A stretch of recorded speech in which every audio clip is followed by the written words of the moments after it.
This is Guido, day 5 of the WoT apocalypse. We do not expect anyone to survive. Worst hit are Marbreaker crews, and just about every tech tree tank. We expect no survivors from those crews out. What's happening, guys? We got a coffee talk. And we're going to talk about the elephant in the room, but I've got a nice, it's a medium roast blend. That'll go nicely. About an hour before I have to go to work, we're going to talk about this thing. It's been about 5 days since the game was destroyed. That's none of my business, is it? Nah, actually, it kind of is my business. So I generally don't jump on this stuff. Not much of a clickbaity kind of guy. Maybe I'm trying to make my brand not the clickbait guy, which is actually clickbait. Wait a minute. See, now I'm in a difficulty. I generally find jumping off immediately has some wrong things said, and that's fine. That's what we do as contributors or as YouTubers or whatever. Talking heads, if you will. Talking about the subjects du jour, and if we get stuff wrong, we can either ignore it like we didn't say it, or we can address it later, all that good stuff. Let's begin this discussion, this little talk, with the standard caveats, which I think sometimes get forgotten. They done got forgotten, and that is, this is a game. That's in case you forgot. It's just a pixel tank game. If it ended tomorrow, it wouldn't be a big deal. I'd be bummed, of course. If they told me it's going to end in 6 months, I'd be bummed, but we'd all move on, wouldn't we? But we like the game and we want to see it be successful. And that is what obviously all the other videos are about. People honestly want this thing to be successful. I'm going to break it down because I don't see near as much problem as many do. Because there's some good stuff in this patch. There's a couple things, at least one, that's kind of far off, probably, not as big a deal. But the elephant, obviously, is the skill thing. We'll get to that. But remember, it's just a game, and we're supposed to be having fun here. Do I think that, the Phoenix will rise from the ashes? Well, first of all, I don't think that this would destroy the game anyway. There's a whole nother video going over, because it has come up in the CC chat a little bit, going over the idea of the groups of players that there are. There's the great common player, I guess you would call it, although some of them are probably as good or better than some of the very best players. There are probably players out there that are as good as skill or some of the others, and they don't talk to anybody. They don't make content. They just play the game. You can go look at it. There's a lot of names in there that you never see. So there's the big group of people. There's the forum, CC, community contributor, personality, content creator group. And even within that, there's subgroups. And that's probably a much smaller group. So who do you design your game for? Them or them? Well, you do it for both. So on the one hand, you can say, well, it doesn't matter what all the CCs and the personalities think because the game's for these guys over here. But these guys matter, else they wouldn't be community contributors and partnered and Wargaming using them to get the word out. So really, at the end of the day, and usually this is true, it's all of the above. It is all of the above. So I think we're going to get through this, and it's not really us versus them or anything like that. Although some people would like to turn it into that at times, which is pretty humorous. Let's go ahead and jump into Chrome here, and we'll take a look. All right. Random events and dynamic color. So let's cover color. Ooh, dynamic color, that'd be great. All right, random events. So a new type of activity taking place in the battlefield. This is airplanes crashing, zeppelins coming in and changing maps. Right now, it's only 4 maps. Also, let's break this down a bit more because what's interesting about this in the common test is this is a test mode in the common test. When it comes, if it does, and I assume it will be up at the top and it will be a recon mode. So it's just these 4 maps. They're testing the whole idea of it right there. Go have fun. Check it out. My comments on it is, I love the idea of dynamic maps. I would much rather see it be small changes, change a building, change a bush, change a couple bushes, change an angle of a ramp, whatever the case, small things, and make it relatively randomized so that the map just changes itself ever so slightly every time it loads in, as one example.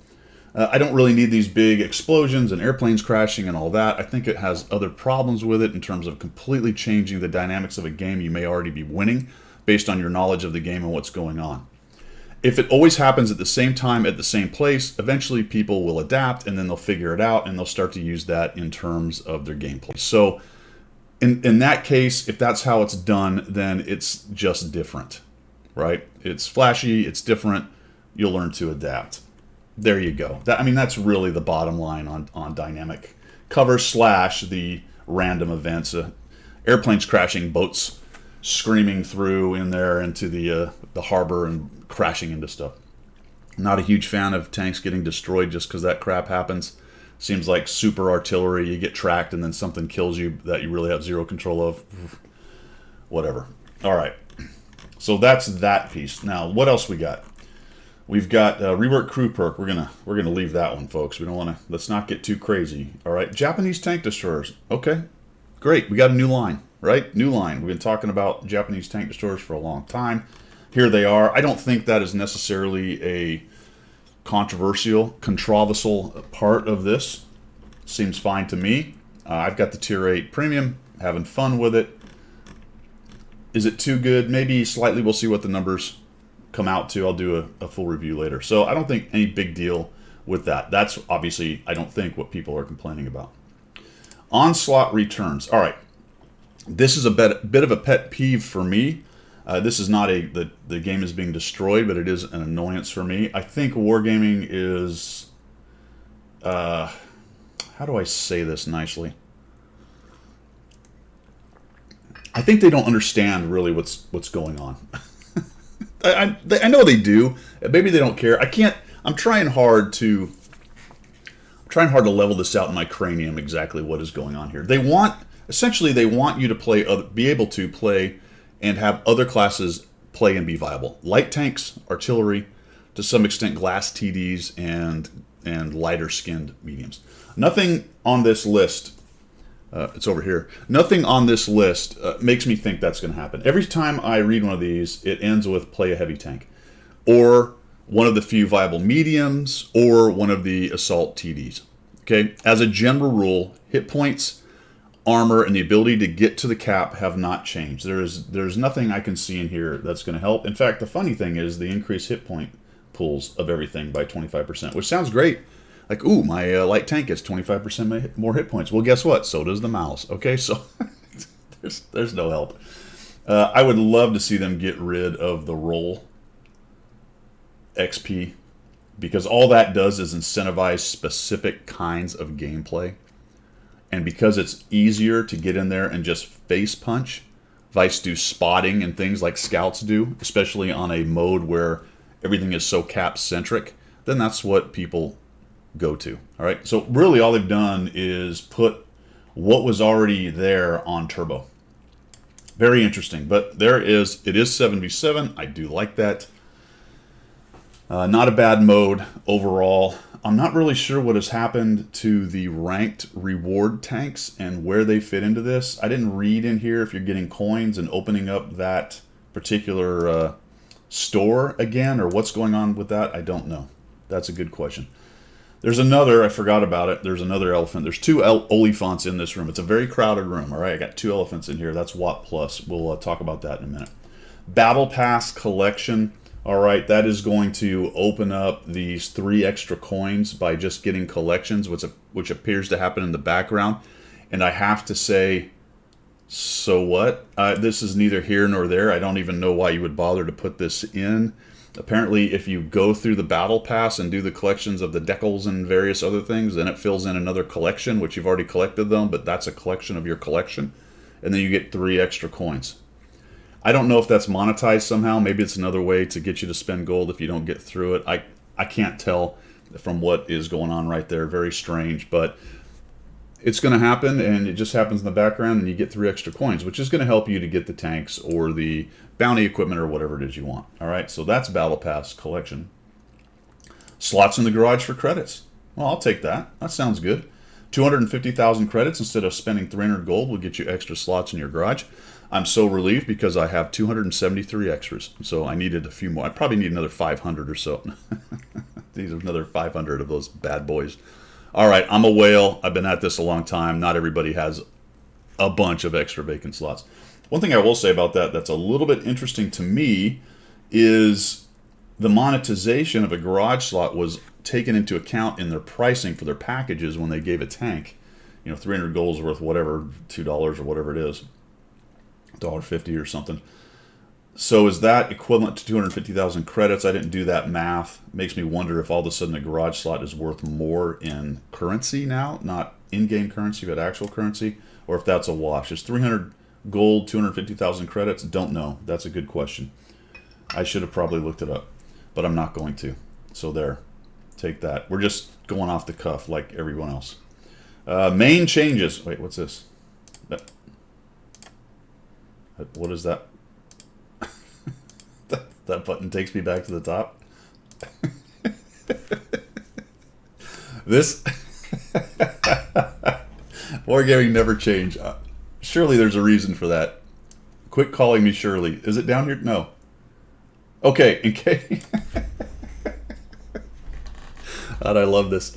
In case you're here at contents and you want to know what the main changes are, you got lost. You're on the website. You're completely lost, walking around having your coffee. You've just been kind of browsing through the store, and it's a big store. Lots of changes going on. Probably the WoT apocalypse, probably the end of WoT, all that stuff. And you want to recenter. You want to get back, get the feng shui going on, start to feel like everything's fine.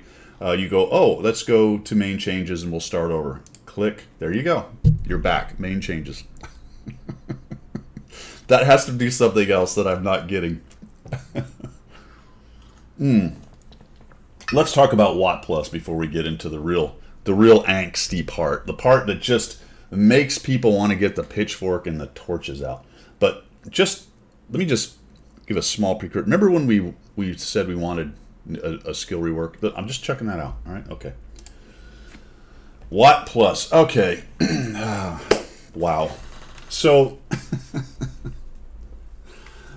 my community, most of you that are watching this, I was a little bit surprised, but I'm not now that I think about it, that a good number of them said, heck yeah, sign me up. And a lot of the very competitive players were like, heck yeah. And the primary piece of this, which was very interesting to me, to be quite honest, I'm very surprised they put this in there, is you can move for free your improved or your bond equipment.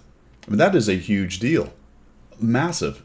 And, a lot of people are saying, well, that's going to change the face of the game forever. Well, remember when I referenced the small group of very competitive and high-end whales and the very large group of everybody else that just plays the game and is actually just trying to play a game and have a good time? That's a this guy consideration. To some extent, the big group, because now they can move their bond equipment around. And I will admit that kind of change will probably bring bring many more tanks bond equipped into battles, because you can just willy-nilly throw your bond equipment around, right? You will be like you'll be living large like the billionaires out there, just throwing bond equipment around and being the man. And clearly, as soon as everybody can start to move their bond equipment around, they're all going to be right to 65% win rate, 100%. Okay, so mark my words, that's happening. All right, is it an advantage? Absolutely. So you're probably going to want to be doing that if you get WoT Plus. It's $9 a month. Just math in public will round up. We'll make it 120 a year. The other thing you get is up to 500 a week in gold. What's not spelled out right there is, because that is more of a reserve. Remember the credit reserve that you get for having premium, where 10% of your earnings get chucked in, or it's like a matching, 10% matching, let's call it that, into your silver credit IRA. And at the beginning of each week, that gets dumped in. 750,000 is the max, and you've got to play a lot of games. Now, we went through this math a little bit on Coffee Talk, and it looked like, based on, and someone was in the CT looking at it, it looked like somewhere between 100 and 150 battles a week, depending on how good you were, because you had to be in the top 10, and you got some for win and some for loss. Less for loss, more for win. And the math was roughly, because you got to take into consideration not everyone's going to be in the top 10. Now, here's the bummer. If you're not very good at the game, it could be more like 200.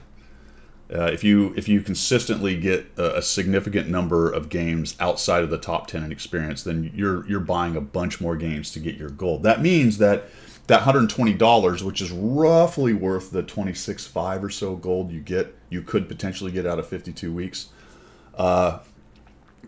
will be maybe less gold, so less value. But you've also got all the other stuff. You've got a map exclusion. I don't care about that. I don't exclude maps.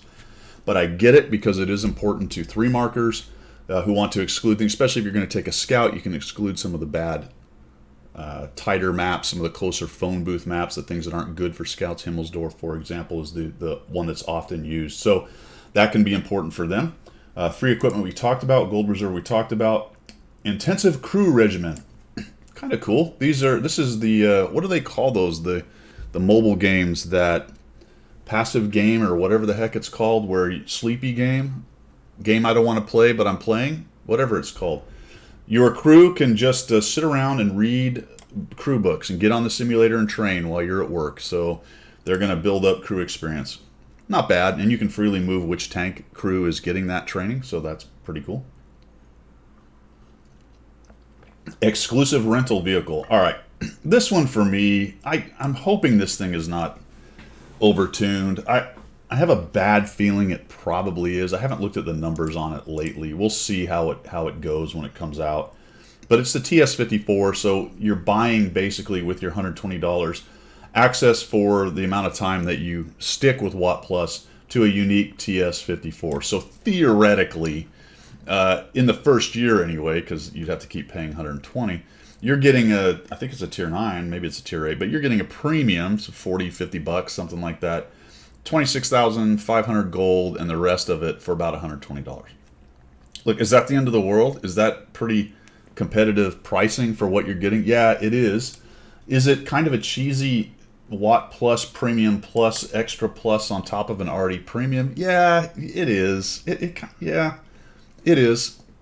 Because guess what? If you want the credits and the experience and the other stuff for WoT Premium, then you have to have a premium account. Okay. Ow.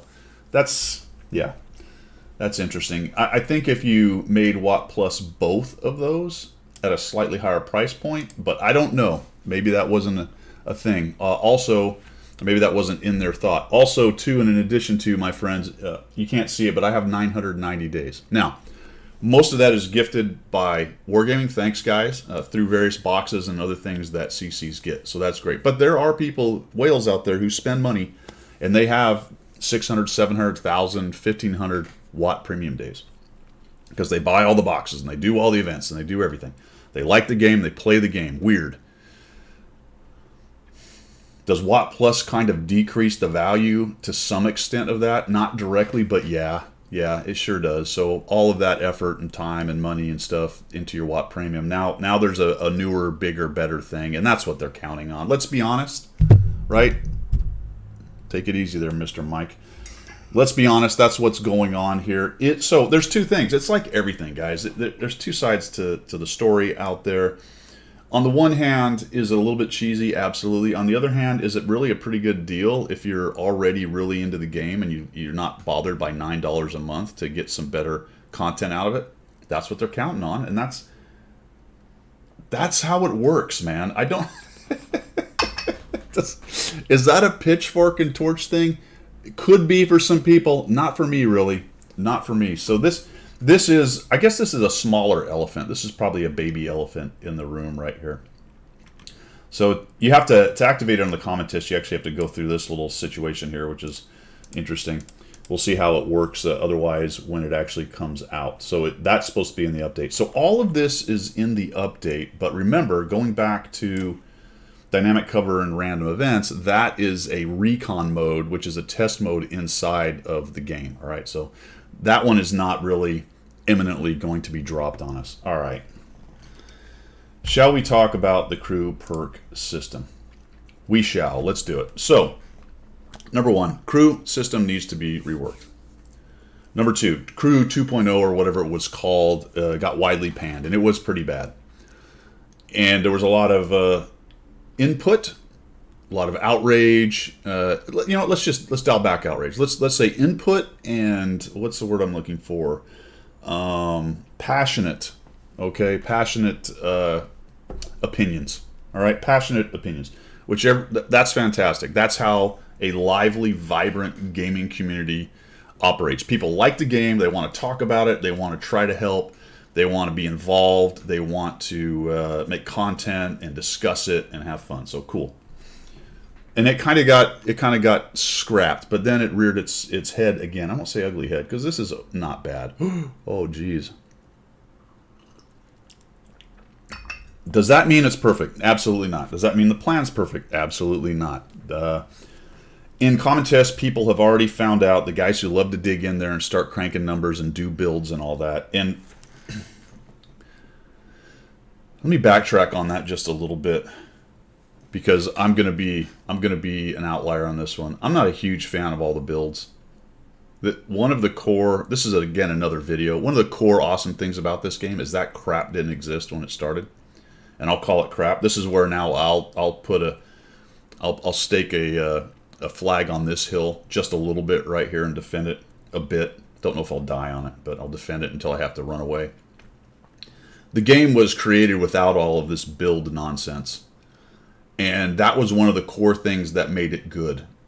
That is one of the core things that brought a big audience to it. I think wargaming does itself a disservice by continuing to walk away from the core gameplay mechanics, thinking that I believe incorrectly that the only way to survive is to continue to adapt to this kind of build mobile game FPS thing. That's my opinion.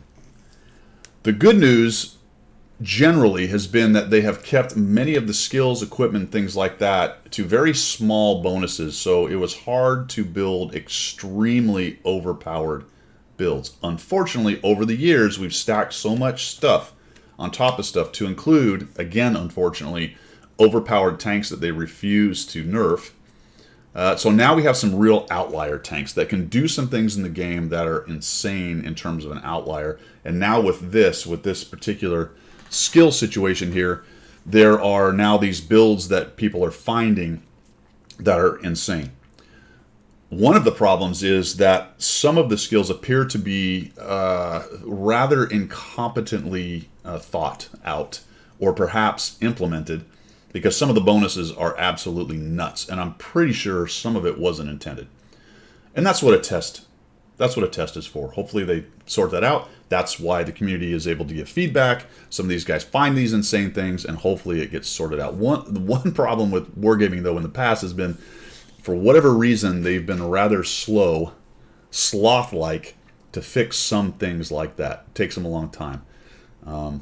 I don't know why. Generally, they're talking about needing the data, but there you go. All right. So we've got a game. Well, I'm going to get to that. That was leading somewhere, actually. I'm going to get to that at the end. Let's talk specifically about this plan and what's good and what's bad. Well, what's good is they've reworked the skill system. And every one of these 5 guys has a very good set of skills that you could use. Okay, so the radio operator is no longer just situational awareness, firefighting, brothers in arms, concealment, and repairs.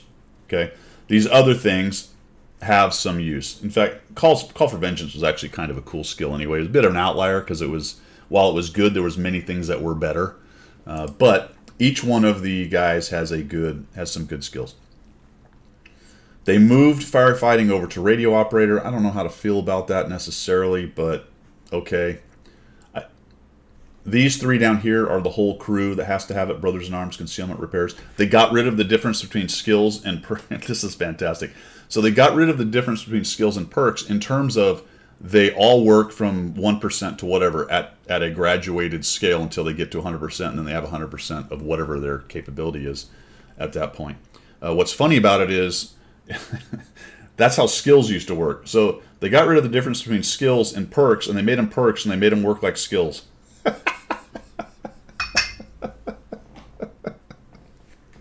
I love that. You know why?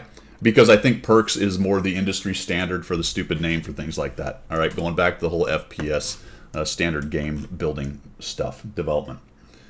That's my guess. Or they just randomly rolled a dice, or maybe they didn't think about it that way. Who knows? But that's what's going on. Okay, that's funny.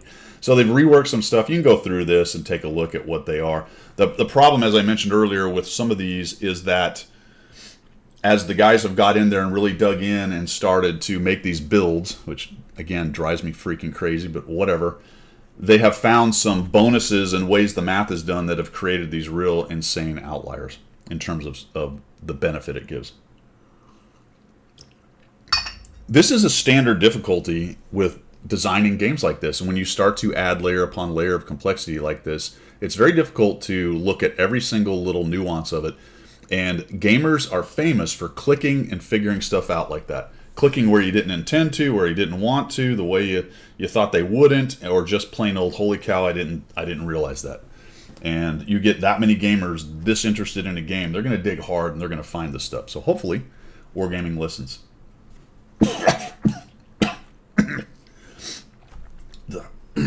Anyway. Okay, so there's a bit of the reworked crew perk system, and I can already hear you. Everyone's like, yeah, but, Guido, yeah, but. Yes. I know. That's the apocalypse. That's the WoT apocalypse. That's the end times. All right, extinction level event. Right now, apparently the plan is to only give us 12 crew tickets or retraining. What do they call them? 12 somethings. 12. 12. That's it. Punks, you get 12. It's funny.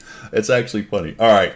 A couple things on that. Number one, we never promised you a rose garden. No, that's not a good. We can't go there, right? Can I just say, suck it up, Buttercup? Yeah, I could, and I think that's a bad idea for them and me.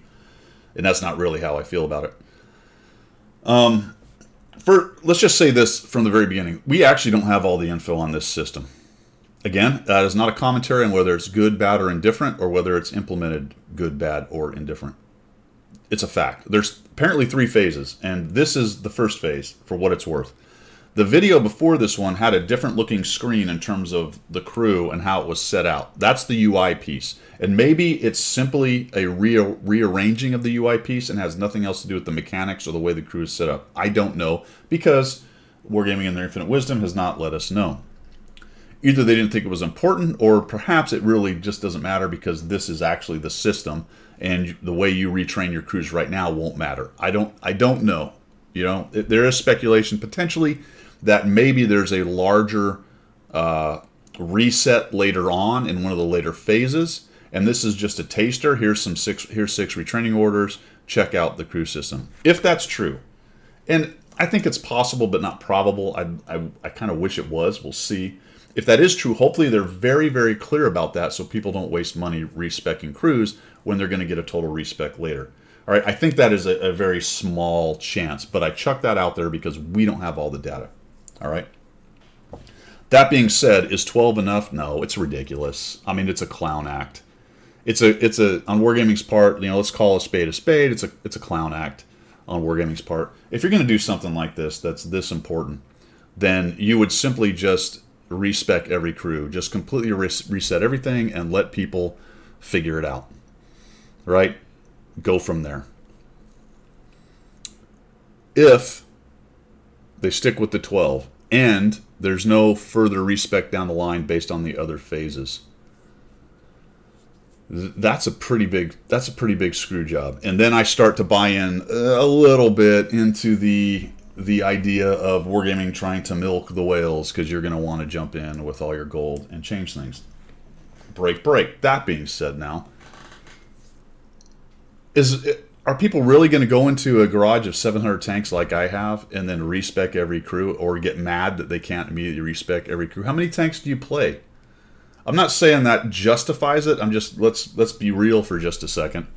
You're probably going to respec your competitive ones. You're going to use your 12 retraining orders. You're going to respec some of the competitive ones. You're going to play a little bit to figure out what's good, who's who in the zoo on this thing, and then you may start to slowly move your stuff. Is that going to cost you money over the long term? Absolutely. Is it still a screw job by Wargaming with the 12 respec, retraining certificate things? Yeah, 100%.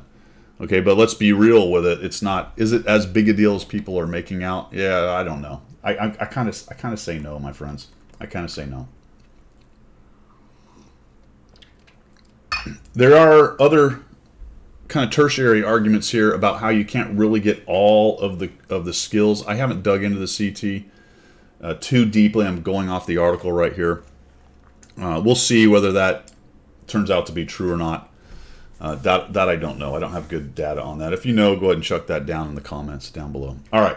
I said I'd wrap this up at the end in terms of the overall movement of the game. I think it's something that gets lost a little bit in the fight, in the fray.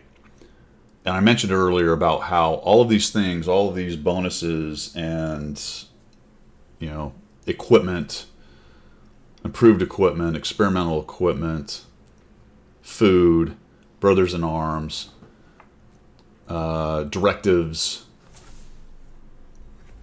skills, all of this stuff added together. What is the ultimate result of that in the game? Well, the ultimate result of it is it reduces RNG, randomness, and to some extent the dispersion as well, which often gets called RNG, and we'll just kind of lump them together. Although dispersion is not RNG, it is sort of randomly dispersed within rules, okay? Aiming towards the middle, all that good stuff. It works more or less like dispersion works in the real world in terms of how it comes out. Which is one of the genius parts about this game. Why did this game do so well? Well, because of the base gameplay mechanics that were built. So it's not an FPS point shoot, you hit what you point at. There's a lot of randomness chucked in here, which is why skill for a very long time in terms of positioning, repositioning, reading the battle, why that was so important. To include actually knowing weak spots and what the strengths and weaknesses of tanks were. So yes, you could have all of that down and then randomness would jump in and affect you. But the question was never, did the randomness affect you ever in this game? It was always, what do you do about it next? And the people who could do next, who could figure out the next move, regardless of how the randomness of the game was working for them or against them, those are the ones who rose to the top and did well in the game. And there was a considerable amount of randomness when we started. All we had were 3 skills: firefighting. You know, those didn't really have anything directly impacting. They'd stop you from burning. That you could repair quicker and get out of the way. All that good stuff. You could fix a dead or a hurt crew member. Remember, nobody dies in World of Tanks. They just bail out. But that was a core game mechanic. That's one of the great things about this game. And I think we're losing that slowly over the years as all of these things get stacked on and everything becomes more accurate, faster, less RNG. In fact, some of the skills that are coming out actually affect the amount of damage, okay, or penetration potentially as well. Something that's not been seen in this game before at all. I don't think has there ever been a skill that affected penetration? No. There's been aim time skills. There's never been a skill that affected damage in terms of in the main game right here. Those are significant. Those are significant, and they are decreasing the randomness. And there is definitely a group of players who would love that. All right, so you're really good, fast twitch kind of competitive players would love to see less RNG and randomness / dispersion in the game, and they're getting it slowly. All these things are stacking and removing that. And Guido's opinion is that is diminishing the game a bit, in my opinion. I'm not saying make it a slot machine. I'm the same guy who is not happy about artillery as a game mechanic because it feels like random damage from above. But there can be a sweet spot in there. I believe World of Tanks really had that, and I think it's starting to, especially at Tier 10, it's really starting to get minimized. But there is absolutely a market for it, from what I can tell. And I will say that when I'm talking to especially this community and the better players, that they love it because now they have more control over the game. And that is what skill is in anything. Skill in anything, especially in terms of sports or physical activities, and to some extent mental activities, but skill in something is reducing randomness, is reducing any of the factors or issues or outliers that can negatively affect that performance.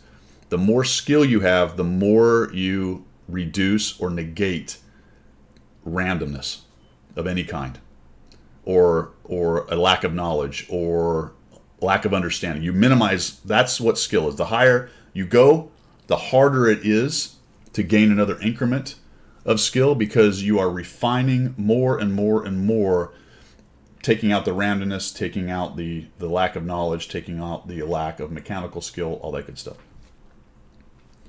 This game kind of had a hard stop on that, because you could not really affect the base game mechanics of the RNG and dispersion very much. But now we're getting into a situation, potentially, especially with this new skill rework, where that gap is narrowing a little bit more. And the higher skilled players will take advantage of that exponentially more than the lower skilled players. That's just how skill works, 100%. All right, guys, that is my thought on this. Overall, let's wrap this thing up. Is it the end of WoT? No. Is there good stuff here? Absolutely. Is there some bad stuff? Yes. Is it cheesy that there's only 12 retraining orders or whatever they're called? Absolutely. Do we not have all the info? No, we don't. Do I think if we had all the info, it would necessarily be different? I'm going to be an optimistic pessimist there. I hope that's true, but I don't think it is necessarily. There's a lot of outrage. The outrage industry is real. The clickbait industry is real. It's part of the program. It's part of, creators and how it goes. I try not to participate that much, because I don't actually. It's not my thing. Making a thumbnail with a face going, whatever it is. That probably looked horrible. I did that once, and I was kind of ashamed of it. In fact, I should go remove that thumbnail, because it's just dopey. It's dopey. What say you down below? What say you? I'm straddling both sides of the fence. I don't particularly love the patch. I could really do without the way they're doing the dynamic thing, but that's down the road. The skill thing, if they're going to do this, they need to reset everybody's skills. And they do need to address the ones that are broken, because there's a few of them in there that have been found, and probably more that haven't been found. But that's all part of iterative improvement of the game. The rest of it, fine by me. Nothing major in there. WoT Plus, take it or leave it to some extent. I'll probably use it for a while and see how it goes. But really, the end of the day, with all of this, the truth is that the vast majority of players won't really notice it. I mean, they'll start playing and they'll get the new skills and they'll do it, and it won't really affect what they're doing. That's just the truth.